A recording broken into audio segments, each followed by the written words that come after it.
जी माता जी, आप अपना नाम बताइए माता जी। मैं 83 वर्षीय संतोष चौधरी आर्य समाज सेक्टर 7 रोहिणी की फाउंडर मेंबर हूँ। फाउंडर मेंबर के साथ मैं 2003 में अपने दिल्ली स्टेशन से रिटायर हुई।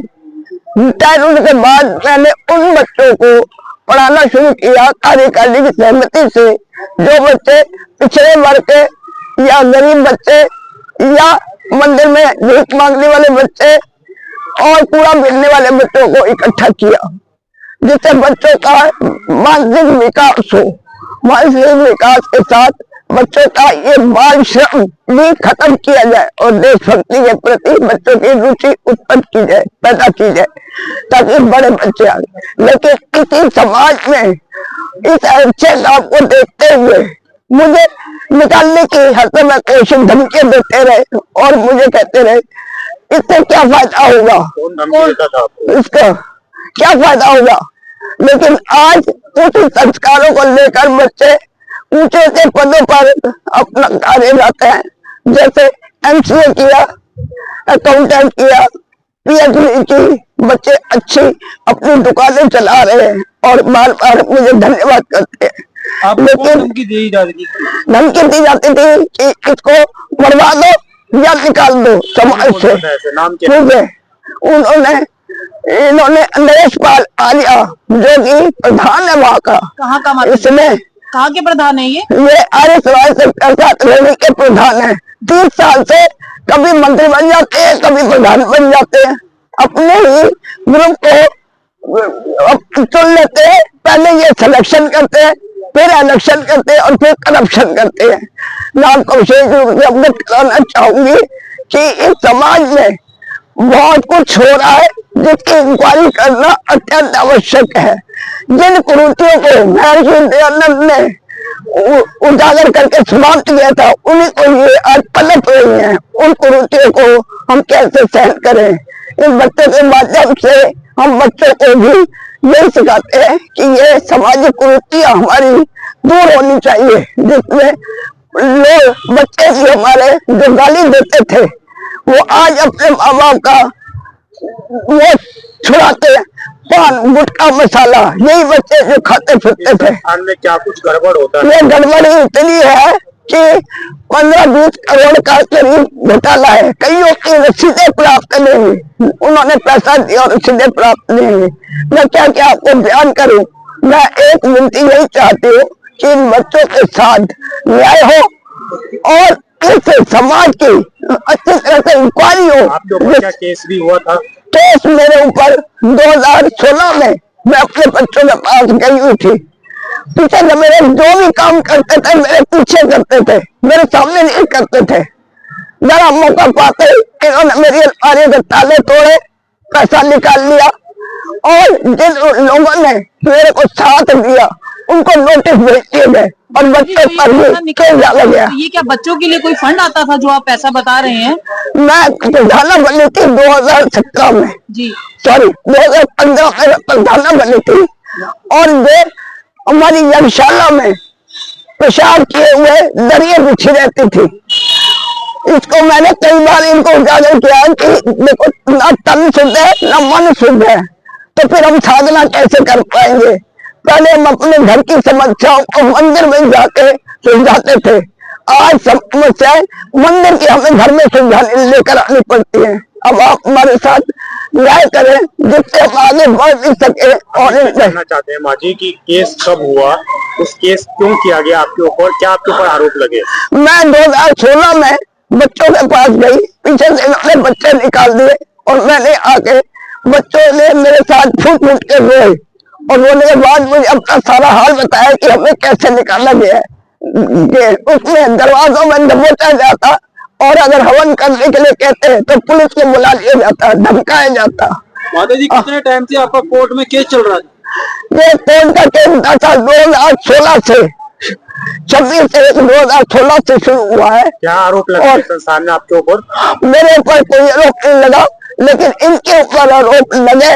406, 420, 120 भी इन पर आरोप लगे और इनकी अपील भी रद्द कर दी गई, जिससे आदेश कब आया था? आदेश कब आया? कौन? कोर्ट से आदेश कब आया? कोर्ट का ऑर्डर फाइनल जो पहले तो पहले आया था, लेकिन अब 4/9/2025 को कोर्ट का ऑर्डर आया कि समाज में वही कार्य होगा जो रजिस्ट्रेशन के समय नियमों में लिखा हुआ है। लेकिन उसमें से ना तो ये कोर्ट के ऑर्डर को मानते हैं, ना ये आर्य समाज के नियमों को मानते हैं, और ना ये समाज के ना ये वेदों के नियम को मानते हैं। ये किसी भी नियम को, इनके अपने नियम है। और कोर्ट के आदेश में पुलिस को भी निर्देशित किया गया था कि आप पुलिस को निर्देश दिया गया था। कौन से थाने? अरे सेक्टर 7 थाने में इसको दिया गया, लेकिन थाने ने भी कुछ नहीं किया मेरा। अब मैं, आप बताओ, मैं कहाँ जाऊं अपने जीवन को, जिसको हम सेवा सबसे उत्तम मानते हैं, सबसे उत्तम मानते हैं। माताजी, जब आपके पास कोर्ट का ऑर्डर हुआ उसके बाद आप थाने में गए थे? मैं थाने गई, मैं एसडीएम ऑफिस गई, लेकिन मेरी कहीं सुनवाई नहीं हुई। मेरे पास गई थी आप? है, मैं एसडीएम के पास ऑफिस पंजाब गई थी, मैं पंजाब गई, लेकिन मेरी कोई सुनवाई नहीं हुई। ये जो ऑर्डर आया है ये उच्च न्यायालय से आया था या हाई कोर्ट से आया था या फिर निचली अदालत से? ये निचली अदालत में केस चल रहा था, रोनी कोर्ट में, वहीं से आया था, क्योंकि आगे ये इनकी अपील रद्द कर दी गई, जिससे ये आगे नहीं जा सके। ये इसमें सब, और मुझे तो आप ही हिम्मत दे सकते हैं। मैं तो अब बहुत ज्यादा निराश हो चुके हूँ कि क्या संसार में सेवा को हम लोग उत्तम मानते हैं, और सेवा ही हमारे लिए एक बाधक बनी हुई है।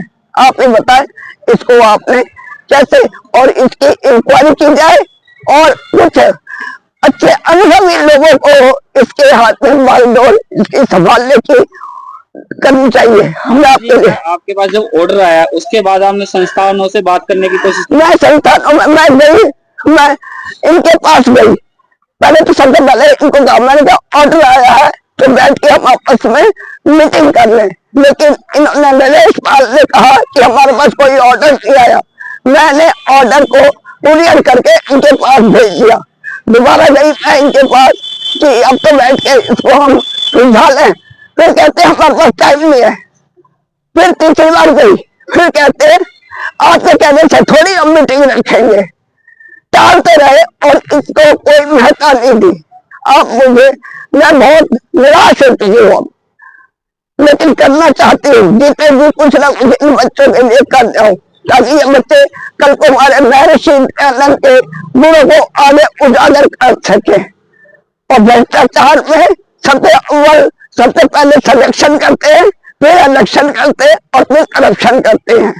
अब आप मुझे सजेशन दें कि मैं कौन सी जगह, मैंने दिल्ली की कोई जगह नहीं छोड़ी, यहाँ मैं ना गई।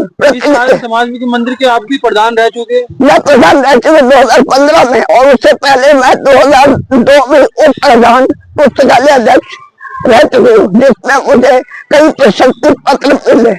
इस मंदिर में कितने रुपए का आपने निर्माण कार्य करा चुके? निर्माण कार्य में मेरे समझ में, क्योंकि मेरे पास रिटायरमेंट का पैसा था और मैं उसको अच्छे कार्य में लगाना चाहती थी, 11 लाख के करीब मैंने इसको अपना समझ के समाज, बच्चों का कल्याण, समाज का कल्याण के लिए उसको लगाया, और आज उसका मुझे रिजल्ट ये मिल रहा है। कौन कौन सी क्लास के इसमें बच्चों को पढ़ाया जाता है? मैं समाज में पहली क्लास से लेकर और आगे किसी क्लास का बंधन नहीं था, क्योंकि बड़े बच्चे जो इंटेलिजेंट होते थे उनको हम शिक्षा में सहायता भी देते थे कि ताकि ये उच्च शिक्षा प्राप्त कर सके, और बच्चों ने प्राप्त किया। आपने जिन बच्चों को पढ़ाया आज वो बच्चे कहाँ हैं? आप क्योंकि अकेले, आपके साथ में कोई क्यों नहीं है? मेरे बच्चे जो पढ़ने गए हैं वो बच्चे आज MCA कर गए, अकाउंटेंट के कोर्स कर रहे हैं, PhD कर रहे हैं, लेकिन मेरे साथ वो है, लेकिन इनकी दुर्व्यवहार को देखते हुए वो थोड़े हट परे हो जाते हैं। वो कहते हैं आप ये सारी चीजें कर रही हैं, इसके पीछे कोई और भी मंशा है आपकी, या सिर्फ सेवा भाव मंशा है आपकी? सेवा भाव है मेरी, बस सेवा भाव से, मुझे उसका रिटर्न कुछ नहीं चाहिए, मुझे तो सेवा भाव है। सेवा से उत्तम कार्य बताया गया है दूसरा जन्म है, मैं उत्तम कार्य। आप सेवा कर रहे हैं?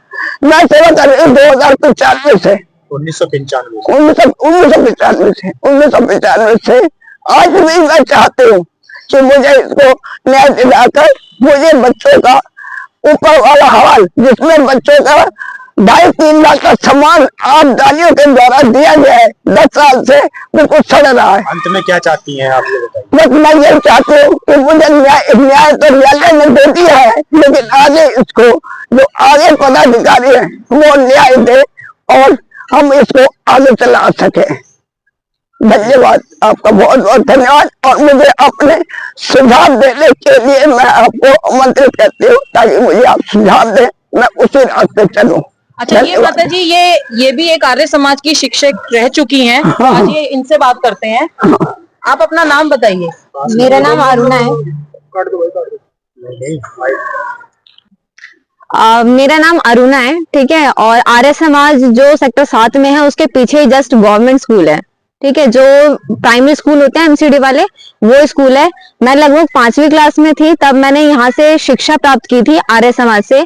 मैंने मैम को भी वहां पे देखा है, मतलब बहुत अच्छा पढ़ाती थी। हमारे साथ बहुत सारे कलीग थे। और अभी मैं करेंटली बीसीए कर रही हूँ, लगभग 10 साल पहले की बात है। और अभी मैं ये जानकर बहुत ज्यादा निराशा हूँ कि मैम के साथ ये सारी चीजें अन्याय हो रही है। तो जैसा कि आप वहाँ पर पढ़ चुके हो, तो आपको भी पता होगा कि वहाँ के नियम वगैरह क्या रहे हैं। वहां पे शिक्षित जो होना होता है वो सबसे बड़ा नियम है, ठीक है, क्योंकि education is must in our country. But यहाँ पे जो जब मैं थी 2012 में, तो मैम शायद चली गई थी, अपने बच्चों से मिलने गई थी। अमेरिका में रहते हैं इनके बच्चे। तो तब ना आर्य समाज वाले जो लोग थे वो वहां पे बंद कर दिए कि शिक्षा यहाँ पे प्राप्त नहीं होती। और वहां पे जन कल्याण के लिए मैम हमें हवन वगैरह करवाती थी, कपड़े वगैरह डिस्ट्रीब्यूट करती थी, हमें मील भी दिया जाता था। जो इवनिंग मील होता था, आफ्टरनून मील होता था, वो भी हमें मिलता था। और इसके अंदर बहुत सारी चीजें थी, पहनने के लिए कपड़े, शिक्षा, खाना पीना सब मिलता था। लेकिन जैसे ये गई तो जो बच्चे थे उनको ये सब ना मिलने के कारण वो वहां पे आना ही छोड़ दिए। साथ ही साथ जो वहां पे लोग थे वो भी मना कर दिए कि यहाँ पे कोई शिक्षा प्रदान नहीं की जाती। जी, धन्यवाद। इस खबर पर आपकी क्या राय है, कमेंट बॉक्स में जरूर बताएं और हमारे चैनल को सब्सक्राइब जरूर करें।